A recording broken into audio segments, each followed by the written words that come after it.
আশা করছি সবাই ভালো আছেন। আর এই ভিডিওটিতে দেখাবো যে মোবাইলের দারুণ একটি সেটিংস, যে সেটিংসটা দেখে আপনাদের হয়তো তো বন্ধুরা দেখতে পেয়েছেন আমি দুটো ভিডিও কিরকম ভাবে এডিটিং করেছি। প্রথম যে ভিডিওটা আপনাদের সামনে আমি প্লে করেছি সেটা হচ্ছে আমার নর্মাল ভিডিও, সেটা কিন্তু আমি কোনো রকম এডিটিং করিনি। এবং তারপরে যে ভিডিওটা আমি প্লে করেছি সেটা হচ্ছে আমার এডিটিং ভিডিও। তো এরকমই আপনারা আপনাদের পছন্দের ভিডিওগুলোকে আপনি এরকমভাবে এডিটিং করতে পারবেন, তা আবার গুগল ফটোর মাধ্যমে। এ ধরনের কিন্তু আর আপনার কোনো থার্ড পার্টি ওয়েবসাইটের দরকার হবে না। আপনি গুগল ফটো থেকে এরকম ভিডিও এডিটিং করতে পারবেন, একটা নর্মাল ভিডিওকে এরকম একটা হাই কোয়ালিটিতে এডিটিং করতে পারবেন। হয়তো আপনি এর চেয়েও ভালো সময় দিয়ে যদি এডিটিং করেন এর চেয়েও ভালো এডিটিং করতে পারবেন। তো আমি যাই হোক ভিডিওর ব্যাপার, সেই জন্য আমি শর্টকাটে বোঝাচ্ছি আপনাদেরকে যে একটা নর্মাল ভিডিওকে কীভাবে এরকম আপনারা এডিটিং করবেন, ঠিক সেটাই দেখাও ভিডিওটাতে। তো ভিডিওটাতে একটা লাইক করবেন, চ্যানেলে নতুন সাবস্ক্রাইব করে পাই দেখবেন। তাহলে চলুন শুরু করা যাক। তো এর জন্য কী করবেন, এর জন্য গুগল ফটো অ্যাপসটি ওপেন করে নেবেন। তারপর দেখুন আমি এখান থেকে কিন্তু একটা ভিডিও শ্যুট করে নিয়েছি। আমি কিন্তু এখান থেকে একটা ভিডিও শ্যুট করে নিয়েছি। ভিডিও শ্যুট করার পর আমি এই ভিডিওটাকেই কিন্তু আমি আপনাদের সামনে এডিটিং করে দেখাবো। এখানে নিচে পেয়ে যাবেন শেয়ার, এডিট এবং ডিলিট। তো এই এডিটে ক্লিক করবেন। তারপর এখানে পেয়ে যাবেন এনহ্যান্স, মানে এখান থেকে ভিডিওটা এনহ্যান্স হবে, যে একটা যেমন কোয়ালিটি ছিল তার চেয়ে একটু বেটার কোয়ালিটি হবে। তো এখান থেকে এনহ্যান্স করার পর এটা এদিকে টানবেন।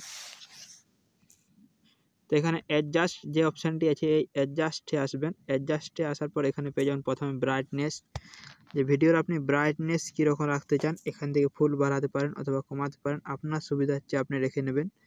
তো আমার এরকম থাক। তারপর এখানে পেয়ে যাবেন কন্ট্রাস্ট, এই কন্ট্রাস্টে চলে আসবেন। তারপর এখান থেকে ভিডিওটা যে কীরকম কোয়ালিটি দেখাবে সেটা আপনি এখান থেকে ঠিক করে নেবেন। তো আমার এরকম কোয়ালিটি থাক। তারপর এখানে পেয়ে যাবেন এইচডিআর ইফেক্ট। তো এখান থেকে ভিডিও এইচডিআর ইফেক্ট অ্যাড করতে পারবেন।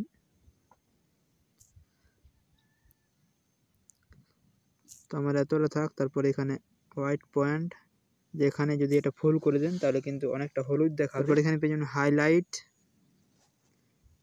তো হাইলাইটটা যেরকম করবেন সেরকমই কিন্তু ভিডিওটা হবে। -65% থাক। তারপর এখানে পেয়ে যাবেন শাট ডাউন।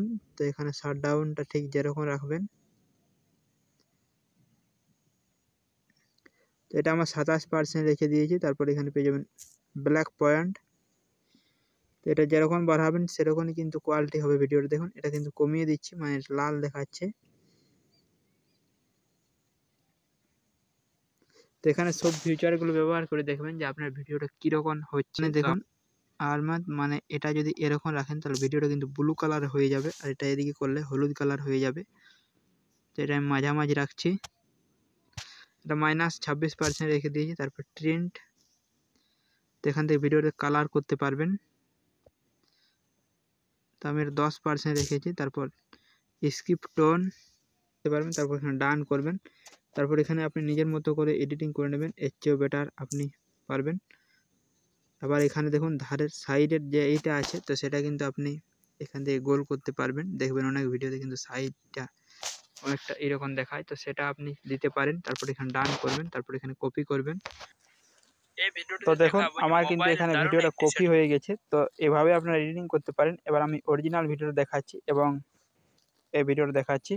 তো এটা হচ্ছে দেখুন, এটা হচ্ছে আমার অরিজিনাল ভিডিও। নমস্কার বন্ধুরা, কেমন আছেন সবাই? আশা করছি সবাই ভালো আছেন। আর তো নমস্কার বন্ধুরা, কেমন আছেন? এটা হচ্ছে আমার এখনের এডিটিং ভিডিও। তো দেখুন দুটো ভিডিওর মধ্যে কিন্তু অনেকটা পার্থক্য আছে, সেটা আপনারা নিজেরা দেখতে পাচ্ছেন। এখানে এই ভিডিওটা কতটা হলুদ দেখাচ্ছে এবং এই ভিডিওটা কতটা কোয়ালিটিফুল দেখাচ্ছে। তো এরকম হয়তো আপনারা অনেকেই মোবাইল দিয়ে ভিডিও করেন। তো মোবাইল দিয়ে যদি আপনারা ভিডিও করেন তাহলে এটা আপনারা ব্যবহার করতে পারেন, গুগল ফটোর এই ফিচারটা। আপনাদের ক্ষেত্রে এটা অনেকটা মানে কাজে লাগবে ভিডিও এডিটিংয়ের ক্ষেত্রে।